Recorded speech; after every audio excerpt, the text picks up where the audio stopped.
ഇത്തവണ റായ്ബറേലിയിലും രാഹുൽ നേരിടുന്നത് കടുത്ത വെല്ലുവിളിയാണ്. അമേഠിയിൽ വന്ന മാറ്റങ്ങൾ ചൂണ്ടിക്കാട്ടിയാണ് റായ്ബറേലിയിൽ BJP പ്രചാരണം നടത്തുന്നത്. എന്നാൽ രാഹുൽ മണ്ഡലത്തിലേക്ക് പ്രചാരണത്തിനായി എത്തുന്നില്ല എന്ന വിമർശനവും ശക്തമാണ്.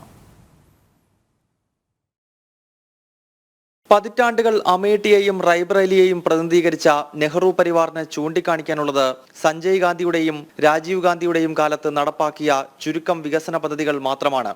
ഇന്ദിരാഗാന്ധി, സോണിയ, രാഹുൽ തുടങ്ങിയവരുടെ സംഭാവന വട്ടപൂജ്യം.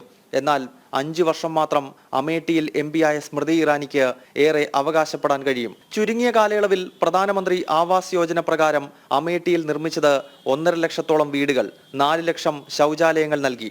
അമേഠി ജില്ലയ്ക്ക് സ്വന്തമായി ഭരണസിരാ കേന്ദ്രം സ്ഥാപിച്ചു. അതിവേഗ പാതകൾ വന്നു. ഗൗരവ്ഗഞ്ചിലെ റെയിൽവേ സ്റ്റേഷൻ അത്യാധുനിക രീതിയിൽ വികസിപ്പിച്ചു. जिला तो बहुत पहले बन गया, मायावती जी के ज़माने में बना और उसके बाद में सरकारें रही गई, लेकिन कलेक्ट्रेट बना वो स्मृति ईरानी जी के आने के बाद बना। 2019 के पहले तक यहाँ कुछ नहीं था। कलेक्ट्रेट ऑफिस अभी भी यहाँ तहसील गौरीगंज के बिल्डिंग में चल रहा है। कलेक्ट्रेट ऑफिस इस समय वर्तमान में तैयार है, शायद किसी कानूनी कारणों से नहीं हो पाया। देखिए, राहुल गांधी यहाँ से रायबरेली चले गए, पिछली बार यहाँ से हार गए थे। क्योंकि 5 साल में जो विकास स्मृति ईरानी जी ने किया यहाँ पे, और वो 15 साल वो रहे, उसके 5 साल पहले उनकी माताजी रही।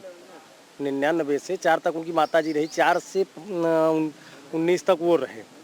तो चूँकि 20 साल में जब उन्होंने कुछ नहीं किया, तो क्या आके यहाँ जनता से क्या कहते कि हमने क्या किया था 20 साल में और 5 साल में इन्होंने क्या किया है।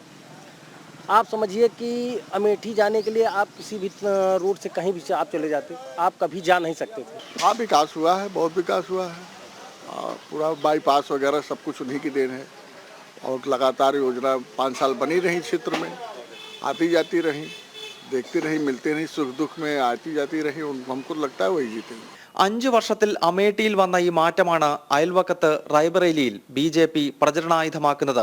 കഴിഞ്ഞ തവണ സോണിയയുടെ ഭൂരിപക്ഷം 1 ലക്ഷമാക്കി ചുരുക്കിയ ദിനേശ് പ്രതാപ് സിംഗിനെ തന്നെയാണ് ഇത്തവണ BJP കളത്തിലിറക്കിയത്. 2019 അമേഠിയിൽ സംഭവിച്ചത് ഇത്തവണ റായ്ബറേലിയിലും ആവർത്തിക്കുമെന്ന് BJP നേതൃത്വം അവകാശപ്പെടുന്നു. റായ്ബറേലിയിൽ നിന്ന് ഉണ്ണി കെ വാര്യർക്കൊപ്പം ഗൗതം അനന്തനാരായണൻ, ജനം.